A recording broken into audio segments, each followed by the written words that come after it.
주한미군이 계속 대한민국에 주둔하는 것에 찬성하십니까? 어떤 자존심의 문제가 아니라 이거는 경제적인 비용의 문제예요. 주한미군이 완전히 빠져나갔을 때는 그 병력보다 훨씬 더 많은 양의 병력이 필요합니다. 그리고 주한미군이 있는 대한민국 공격하는 것은 미국과 싸우겠다는 뜻이거든요. 그러니까 그 자체의 상징적 의미가 대단히 큽니다. 그럼으로써 대한민국이 갖고 있는 안전성에 대한 보장이라든가 전쟁 위협의 드라마틱한 축소가 저는 주한미군의 주둔으로서 이루어지고 있다고 생각해요. 주한미군이 갑자기 만약에 빠진다. 그랬을 때 우리 주가가 어떻게 될 것이냐, 증시가 어떻게 될 것이냐, 그건 지금 당장 우리가 감당할 수 없는 상황이라고 생각합니다. 그러니까 전략적 유연성이라든가 주한미군이 다른 지역에서 분쟁이 터졌을 때 잠깐 이동할 수 있다 이런 얘기인데 우리 입장에서는 상당히 까다로운 문제죠. 그리고 전시작전권 같은 경우는 결국 주한미군의 주둔을 어떻게 유지시킬 것인가가 우리 입장에서는 중요한 키포인트라고 생각해요.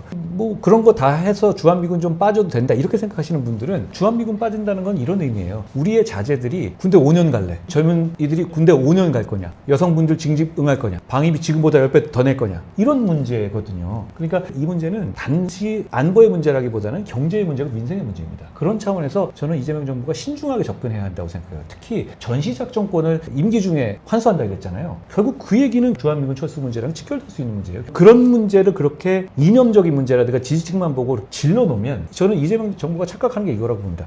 전시작전권을 환수한다는 게 미국에게 대단히 아픈 레버리지라면 이런 얘기를 해도 되는데 북한이라든가 러시아에 대한 중요성이 감소되고 미국 입장에서 위협으로 여기지 않는 상황에서는 전작권 환수가 그렇게 미국이 받아들이기 어려운 이슈가 아니에요. 가져가려면 가져가 이렇게 할 수 있거든요. 그 대신 그 반대급부를 막 받아가겠죠. 그런 면에서 우리가 마치 전작권 환수가 미국에는 되게 아픈 거고 우리는 무조건 좋은 거고 이런 식으로 공언한다는 거는 저는 국익의 문제에서 큰 마이너스다라는 생각을 갖고 있어요.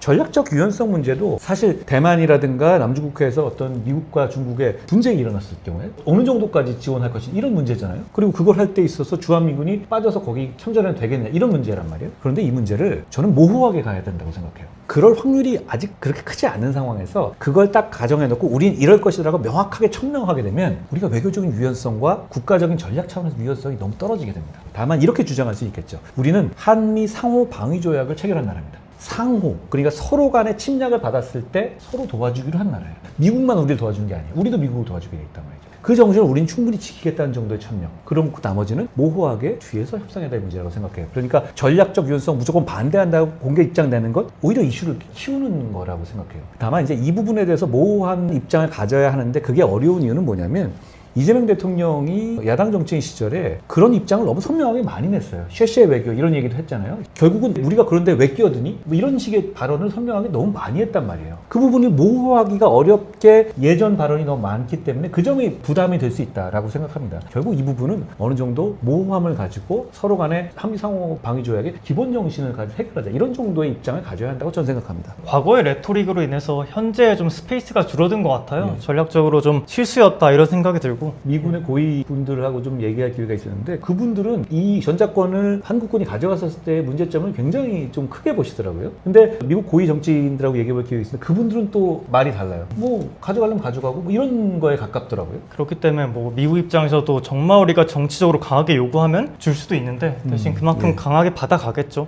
전작권을 환수한다는 것 자체가 주한미군 철수랑 직접적으로 필연적으로 연결되는 건 아니에요. 그렇지만 그 차이가 분명히 있거든요. 어떤 명령 개선과 핵 자산 운용의 차이가 있는지 좀 설명해 주시면 좋겠어요. 우선 현행 체계를 좀 말씀을 드리자면요. 한미연합사령부 체계가 이렇게 돼 있습니다. 미국의 사성 장군이 사령관으로 계시고 우리 한국 장성군이 부사령관으로 계시는데요. 그렇기 때문에 전시에는 미국의 핵 잠수함이나 전략자산들을 미군 출신의 사령관이 좀 쉽게 이용할 수가 있는데요. 만약에 전작권이 한국 측으로 넘어오게 되면 한국군이 사령관을 맡게 돼 있습니다. 지금 합의된 내용은 그것인데 근데 그렇게 되면 우리가 전시에 미국의 전략자산을 쉽게 이용하지 못할 수도 있어요. 오히려 미국의 전략사령부라든지 뭐 인도태평양 사령부를 거쳐서 메커니즘을 사용할 수가 있는데 이렇게 되면 사실 미국의 핵 전략자산에 대한 접근이 좀 제한이 되는 거잖아요. 또 그만큼 대북 억제력에 대한 함의가 있는 것이고 사실 이게 뭐 바로 주한미군 철수를 얘기하는 건 아닙니다. 문서상으로 그런 것이지 실질적으로는 그 빌미가 될 수밖에 없는 구조 아닌가요? 미국 쪽 분들은 이렇게 얘기하더라고요. 한국군의 지위를 우리가 왜 받느냐라고 얘기를 할 정도로 그들 입장에서는 좀 현실적으로 한국군 분들이 미군을 지휘하는 것, 그 상하관계 자체를 받아들이지 못하는 측면이 있는 것 같아서 그러니까 주한미군은 한국군자 미군이잖아요. 그러니까 주한미군의 전략적 유연성을 얘기하는 건 미군을 미군 마음대로 쓰겠다는 얘기예요. 그러니까 주한미군의 전략적 유연성을 우리가 완전히 통제하고 못하게 할 방법은 없습니다. 그러니까 그 문제를 좀 모호하게 서로 간에 증문즉답이 나올 상황을 만들면 안 된다고 생각해요. 사실 우리 입장에서야 주한미군이 영구히 한반도에 주둔하면 좋죠. 근데 현실적으로 그것은 미국의 선택 아니겠습니까? 또 미국 입장에서는 중국 견제가 최우선인 만큼 필요할 때는 주한미군을 다른 데로 이동한다는 것인데 가상으로 만약에 우리가 이것을 원천적으로 봉쇄하려고 시도하면 미국 입장에서는 애초에 주한미군을 빼서 다른 데 배치하는 게 더 좋을 수도 있겠죠. 그런 위험이 있는 것이고